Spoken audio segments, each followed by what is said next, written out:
Écoute, ferme les yeux un instant et imagine. Le monde autour de toi se tait. Les bruits familiers s'éteignent, les pensées s'effacent comme de la fumée. Tu te retrouves seul mais pas abandonné. Dans ce silence, quelque chose d'invisible se rapproche. L'air devient plus dense, chaque souffle pèse comme si une présence descendait tout près de toi. Ce n'est pas ton imagination, c'est le ciel. Il y a des moments rares où le temps semble se plier, où la frontière entre le visible et l'invisible s'efface. C'est l'un de ces moments. Tu le sens dans ton corps, un frisson qui parcourt ta peau, une chaleur qui traverse ton cœur, une voix muette qui dit ton nom. Pas celui que les autres prononcent, mais celui que Dieu a gravé sur ton âme depuis l'éternité. Tu n'es pas arrivé ici par hasard. Tu as été convoqué. Comme un roi appelle son soldat au milieu de la nuit, comme un feu appelle l'étincelle qui doit l'alimenter. Le Créateur qui a suspendu les étoiles t'a placé dans cet instant précis. Il a plié les événements, brisé des chemins, tissé des fils invisibles pour que tes yeux tombent sur ce message. Et ton cœur le sait déjà. Il bat différemment. Il tremble entre peur et excitation. Parce que ce que tu entends n'est pas une idée, ce n'est pas une pensée humaine, c'est une résonance divine. L'univers tout entier pourrait s'effondrer, mais cette voix en toi resterait immuable. Tu es choisi, ressens cette urgence. Elle brûle, mais elle n'écrase pas. C'est comme une lampe allumée dans une pièce sombre. Au début, elle éblouit, puis elle révèle. Elle révèle que tu n'es pas un simple passant sur cette terre. Tes pas portent un poids, ta respiration transporte une mission. Même tes cicatrices, tes chutes, tes échecs passés, tout cela a préparé ce moment. Dieu ne convoque jamais au hasard. Quand il appelle, c'est parce qu'une saison bascule. Et c'est là où tu te tiens, sur une frontière invisible. D'un côté, la vie ordinaire, les illusions du monde, les chaînes de la peur. De l'autre, un chemin lumineux que seule ton obéissance peut ouvrir. Tu es choisi. Pas comme les foules, pas comme ceux qui passent et disparaissent. Choisi comme une flèche dans l'ombre, comme une voix dans le désert, comme un feu dans la nuit. 1. Le feu du forgeron. Regarde ta vie. Elle ressemble à une forge. Le sol brûlant, les étincelles qui jaillissent, le bruit du marteau qui résonne encore dans ta mémoire. Chaque larme versée, chaque perte, chaque trahison, ce n'était pas des hasards cruels. C'étaient des coups précis, mesurés, calculés. Le maître forgeron savait exactement où frapper. Un métal brut ne devient pas une arme en un instant. Il doit d'abord passer par le feu. La chaleur qui fait trembler, qui déforme, qui semble insupportable. Puis le marteau s'abat encore et encore. Bruit sec, éclat violent, douleur qui traverse la matière. Et toi, tu croyais que ces saisons de souffrance allaient te briser. Mais en vérité, elles étaient en train de te former. Tu as crié « Pourquoi moi ?» Tu as demandé « Jusqu'à quand ?» Et le ciel est resté silencieux. Mais ce silence n'était pas de l'oubli. C'était la concentration d'un artisan qui façonne son œuvre. Chaque fracture de ton cœur, chaque nuit sans sommeil, chaque échec répété, tout cela était un feu purificateur. Aujourd'hui, la lame est prête. Lisse, tranchante, étincelante. Mais une lame forgée pour rester cachée dans l'ombre finit par rouiller. Et toi, tu n'as pas été façonné pour rouiller. Le ciel attend que tu sois brandi, souviens-toi. David n'était qu'un berger quand Dieu aiguisait sa foi dans les pâturages. Joseph n'était qu'un prisonnier quand la fournaise des injustices polissait son âme. Esther n'était qu'une orpheline avant que le feu de ses épreuves ne la prépare à sauver un peuple. Leur douleur était leur forge, leur solitude, leur fournaise, leur silence, leur marteau. C'est pour cela que l'ennemi a tenté de te faire abandonner. Parce qu'il voyait déjà ce que tu allais devenir, un instrument redoutable dans la main de Dieu. Et plus le feu te brûlait, plus ton éclat futur devenait insoutenable pour les ténèbres. Tu n'es plus un morceau de métal brut. Tu es une arme spirituelle, un glaive prêt à couper les chaînes, prêt à briser les mensonges, prêt à ouvrir un chemin dans la nuit. Et les cieux attendent le moment où tu seras levé, où ta véritable fonction sera révélée. 2. La table devant. Tes adversaires. Vois la scène. Une salle immense s'ouvre devant toi. Les murs sont invisibles, mais tu sens leur hauteur, comme si le ciel lui-même s'était abaissé pour devenir un palais. Au centre, une table. Longue, recouverte d'une nappe éclatante, ornée d'une lumière qui ne vient d'aucune flamme terrestre. Le parfum du pain chaud emplit l'air, et la coupe déborde d'un vin qui reflète l'éclat de l'éternité. Ce n'est pas une vision lointaine, c'est ta réalité spirituelle. Car le Seigneur a dressé une table, non pas dans un lieu caché, mais devant tes adversaires. Ceux qui guettaient ta chute, qui espéraient ton effondrement, sont contraints d'assister à ton élévation. Leurs yeux fixent ce que Dieu déploie, et ils ne peuvent rien faire. Les tempêtes qui t'ont frappé n'étaient pas un signe de faiblesse. Elles étaient l'épreuve silencieuse que tu avais été élu pour ce banquet. Car qui mérite une table préparée devant les ennemis, sinon celui qui a survécu à leurs assauts? Tu n'as pas été écrasé, tu as été préservé. Et cette préservation n'était pas pour toi seul, mais pour ce moment de gloire exposé. Regarde la coupe, elle déborde. Non pas juste assez, mais trop. Car la grâce de Dieu n'a jamais été mesurée au compte-gouttes. Elle coule, elle inonde, elle recouvre, et plus tu bois, plus elle se renouvelle. Ce vin n'est pas seulement une boisson, c'est la vie du Christ qui t'imprègne. Regarde le pain, il est rompu, mais jamais épuisé. Chaque morceau nourrit, chaque fragment rassasie. Et en le partageant, tu comprends. Ce qui semblait être contre toi, les attaques, les moqueries, les blessures, a en réalité préparé la scène de cette communion sacrée. Tu es assis, non pas en fugitif, mais en invité d'honneur, non pas dans un recoin, mais au centre de la salle. Et ceux qui pensaient éteindre voient briller la lumière qu'ils ne peuvent éteindre. La table est là, dressée, imposante, royale, et toi, tu t'y tiens, non par mérite, mais par élection, non par force, mais par grâce. 3. La gloire visible, souviens-toi de Moïse. Lorsqu'il redescendait du Sinaï, les pierres de la montagne semblaient encore vibrer de la voix de Dieu. Son visage brillait d'une lueur si éclatante que le peuple n'osait pas le regarder en face. Il avait été exposé à une lumière que la terre ne connaît pas, une lumière qui ne venait pas du soleil mais de la présence. Et toi, tu crois peut-être que rien n'a changé, que ton reflet est le même dans le miroir, que ton visage est celui d'hier. Mais regarde mieux, il y a un éclat discret, une étincelle presque imperceptible qui se loge dans tes yeux. Certains le remarquent déjà sans comprendre. Ils voient une différence, mais ils ne trouvent pas de mots. Ce qu'ils perçoivent, c'est la gloire. La gloire ne se mesure pas en apparence extérieure. Elle se manifeste comme une aura silencieuse, une atmosphère qui t'entoure.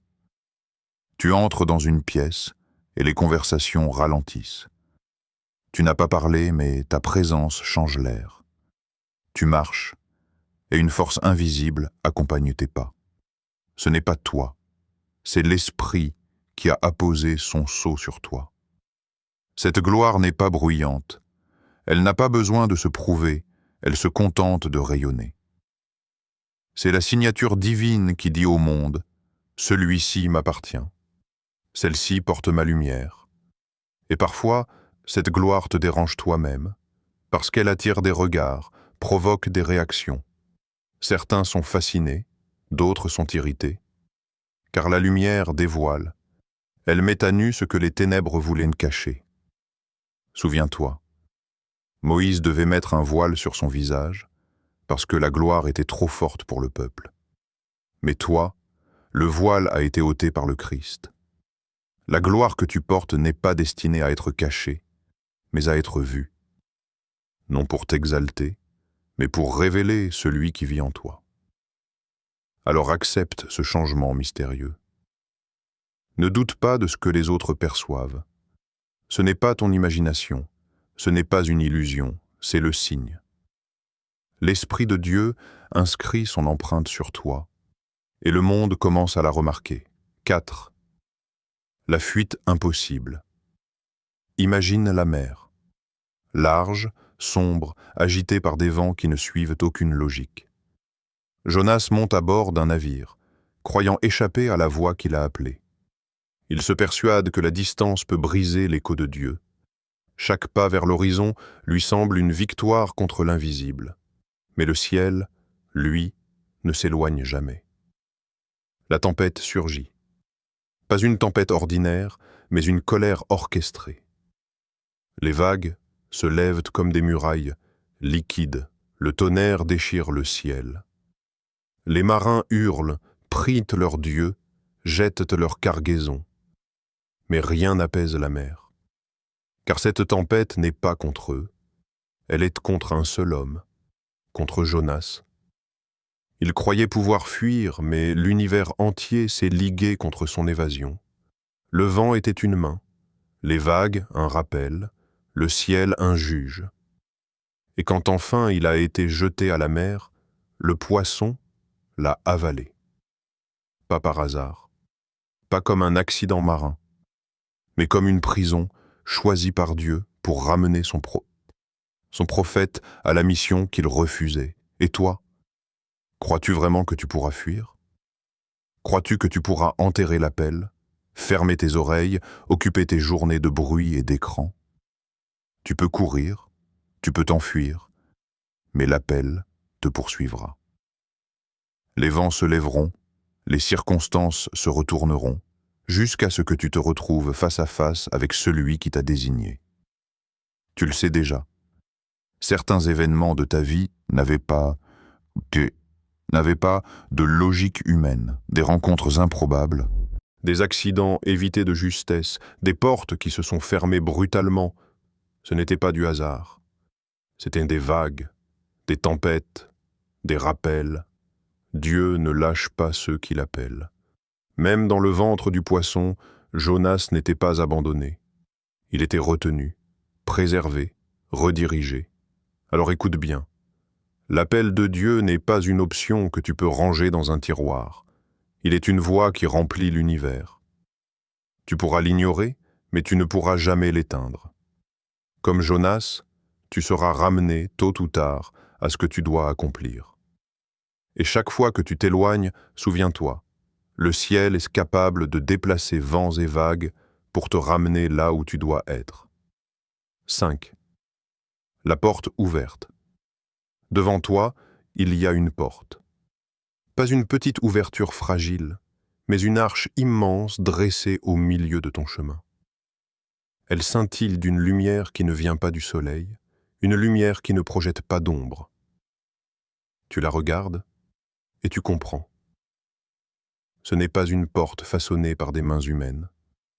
C'est une porte éternelle. Elle est ouverte, grande, large, irrévocable. Aucun démon ne peut la verrouiller.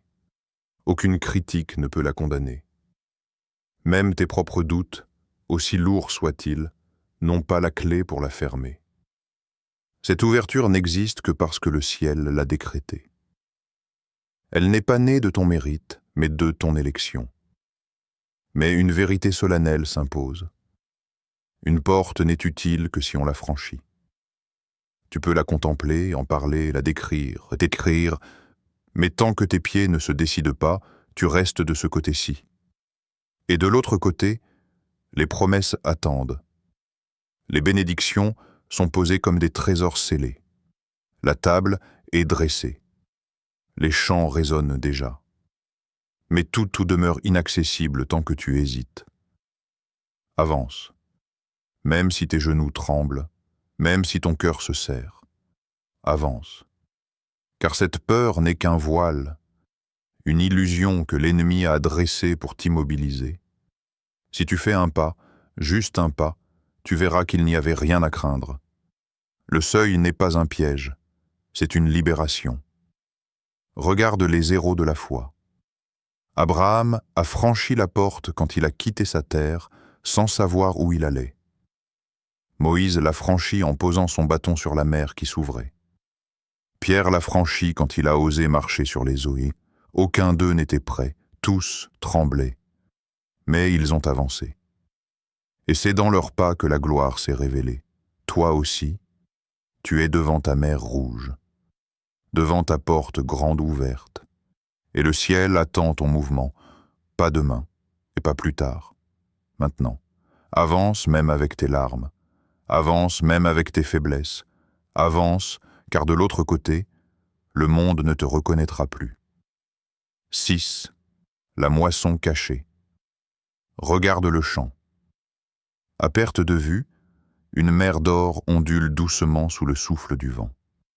Chaque tige se dresse comme un témoin silencieux du travail invisible accompli dans l'ombre. Pendant longtemps, la terre a semblé stérile. Tu as labouré, tu as semé, tu as arrosé de tes larmes et de tes prières, mais rien ne paraissait changer. Le sol restait posté muet, et tu as cru que ton effort s'était perdu dans la poussière. Mais regarde maintenant, les épis se lèvent. D'abord fragiles, timides, presque invisibles, puis, soudain, une armée dorée, prête à ployer sous le poids de l'abondance. Chaque graine, enterrée dans le silence du sol, est devenue un témoignage éclatant. Tes sacrifices n'ont pas été oubliés. Ton obéissance n'a pas été vaine. La moisson est là, plus vaste que ce que tu pouvais imaginer. Et si tu persistes, tes bras n'auront pas assez de force pour tout ramasser. Tu devras appeler d'autres mains, d'autres cœurs, d'autres vies pour partager ce débordement. Car Dieu ne bénit jamais pour toi seul. Il bénit pour que l'excédent devienne nourriture pour une multitude. Souviens-toi, Joseph a semé des années de fidélité dans les terres arides de la prison.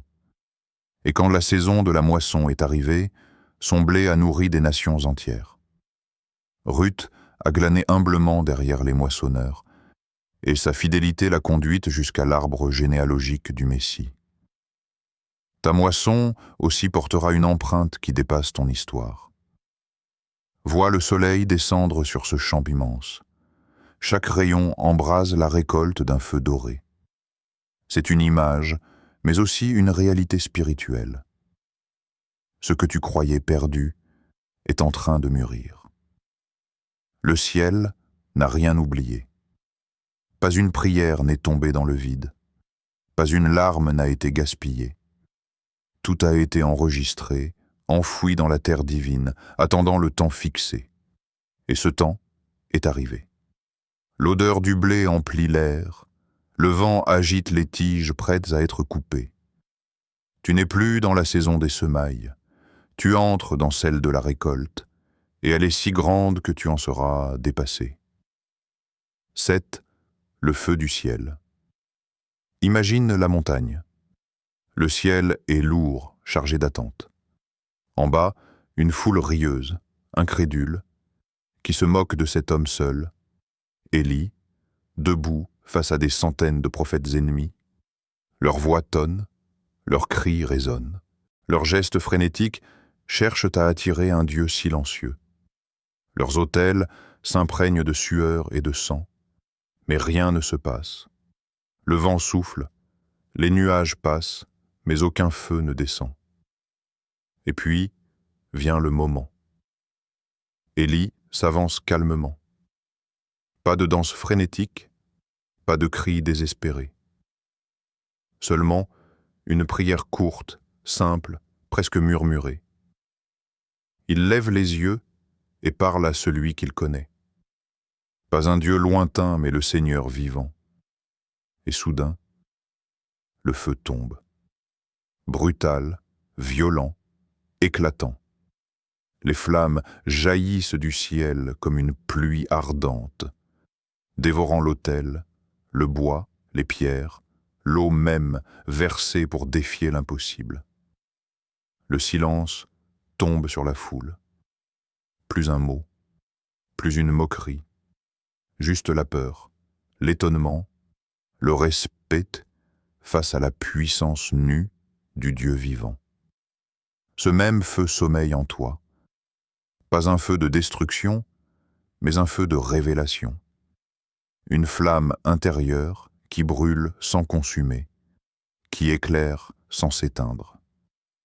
Ce feu attend une seule chose, ton obéissance.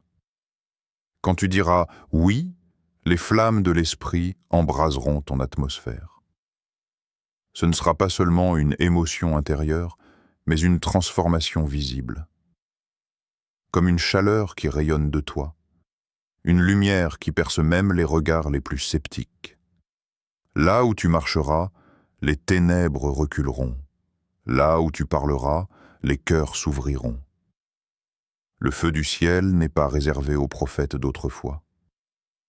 Il est l'héritage de tous ceux qui se tiennent debout malgré la foule, qui osent croire alors que tout le monde doute, qui persistent à prier quand les autres se moquent. Et ce feu, Dieu veut l'allumer en toi. Mais souviens-toi, il ne tombe pas sur les autels vides. Il tombe là où une vie est offerte, où un cœur se livre totalement.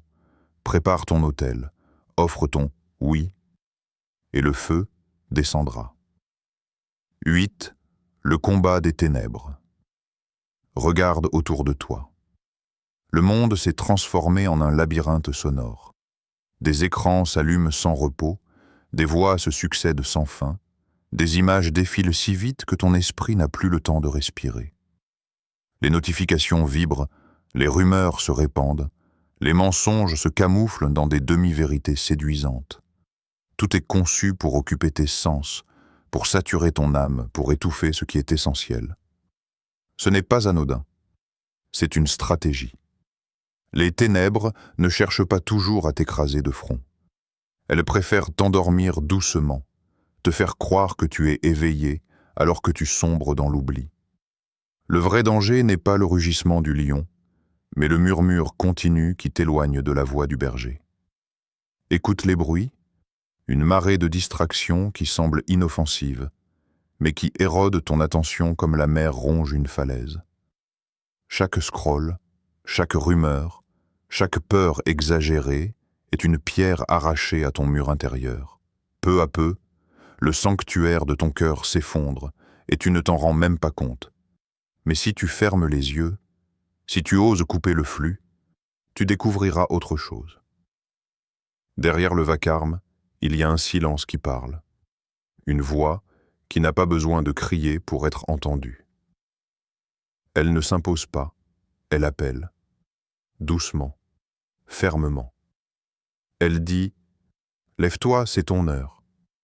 Cette voix est plus réelle que tous les bruits qui l'entourent. Elle traverse les écrans, perce les mensonges, brise les illusions. Mais pour l'entendre, il faut choisir. Choisir de détourner ton oreille du monde pour la tourner vers le ciel. Choisir de fermer tes yeux aux éclats artificiels pour les ouvrir à une lumière plus ancienne, plus pure, plus éternelle.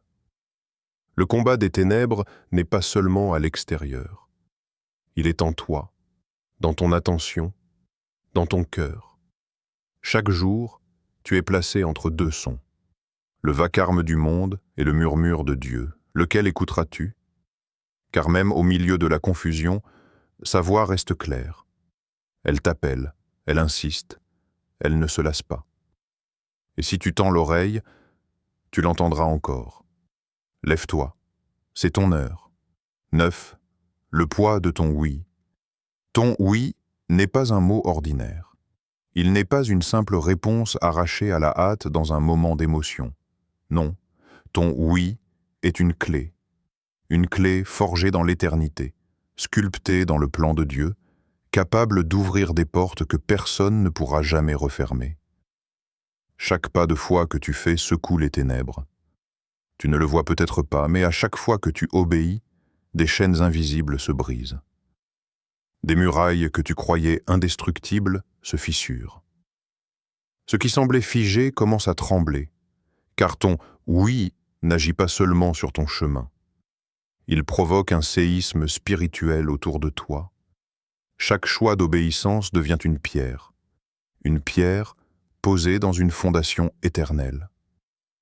Tu penses que tu bâtis quelque chose pour toi, mais en réalité tu construis une maison où d'autres trouveront refuge.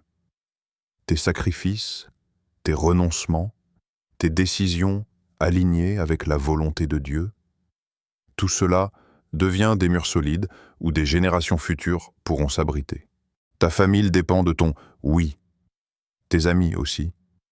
Même des inconnus que tu ne rencontreras peut-être jamais verront leur vie transformée parce que tu auras osé dire « oui ». Regarde Abraham, son obéissance a tracé un chemin pour des nations entières. Regarde Marie, son « oui » a ouvert la porte au Sauveur du monde. Leurs réponses n'étaient pas isolées, elles ont façonné l'histoire. Et ton histoire n'est pas différente. Tu crois que ton choix ne concerne que toi? Non. Le ciel a tissé ton destin dans une toile immense où chaque fil touche d'autres vies. Si tu refuses, des bénédictions sont retenues. Mais si tu acceptes, une cascade d'événements se déclenche, atteignant des cœurs bien au-delà de ta portée. Ne minimise pas ton obéissance. Ton « oui » est lourd, pesant, chargé de conséquences visibles et invisibles. Quand tu le prononces avec ton cœur, avec ta vie, avec tes actes, c'est comme si les cieux entiers répondaient en écho. Et les ténèbres tremblent, car elles savent. Une seule âme obéissante peut changer le cours d'une génération. Ton « oui » est attendu, et quand il sera prononcé, rien ne sera jamais plus pareil. 10. Le chef-d'œuvre caché.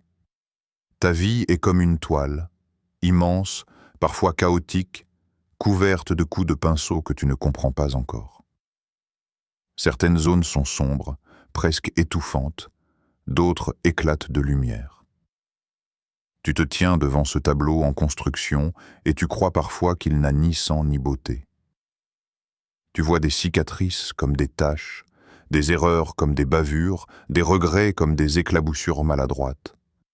Mais ce que tu considères comme des défauts, le maître les voit comme des nuances. Dans ses mains, rien n'est perdu. Chaque trait, même les plus douloureux, devient une couleur nécessaire. Le noir profond des nuits de solitude sert à faire ressortir l'or éclatant des victoires à venir. Les gris ternes de tes échecs créent le contraste qui met en valeur la pureté des blancs, et les rougeurs de tes blessures deviennent les accents vibrants d'un tableau vivant. Le maître peintre travaille avec patience. Il ne se presse pas car chaque détail compte. Tu ne comprends peut-être pas pourquoi il a laissé certains coups de pinceau paraître brutaux.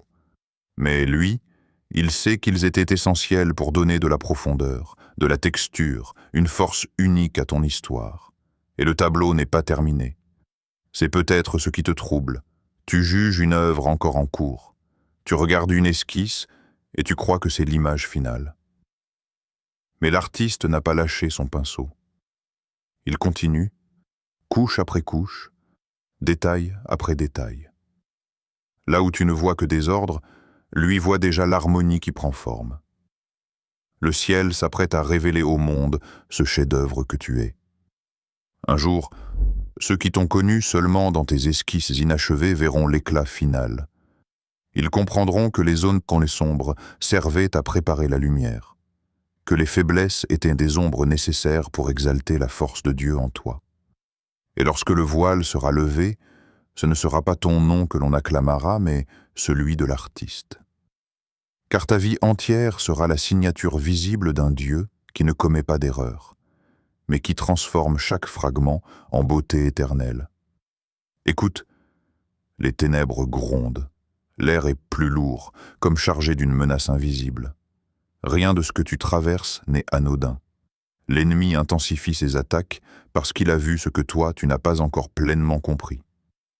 Il sait, oui, il sait. Il sait que si tu franchis cette porte, si tu oses allumer cette lumière, rien ne pourra plus t'arrêter. Alors il frappe, encore et encore, espérant t'affaiblir avant que tu réalises qui tu es vraiment.